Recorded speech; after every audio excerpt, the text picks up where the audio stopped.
On today's tutorial, I'm going to teach you how to make adorable zipper pulls. We're going to use our 3-piece pack that you can find on myprettyposhprincess.com, as well as our really cute peanut butter and jelly set.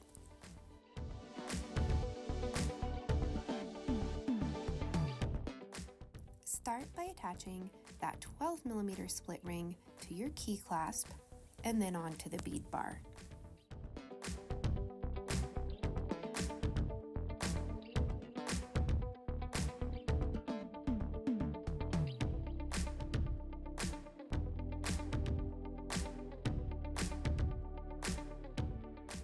Next, put your beads on the bead bar.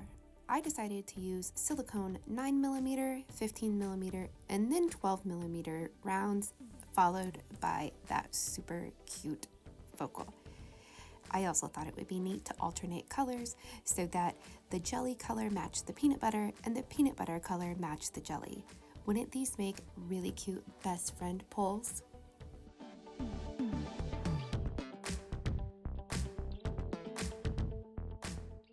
Now using the clasp attached to any zipper, purses, backpacks, jackets, and so much more.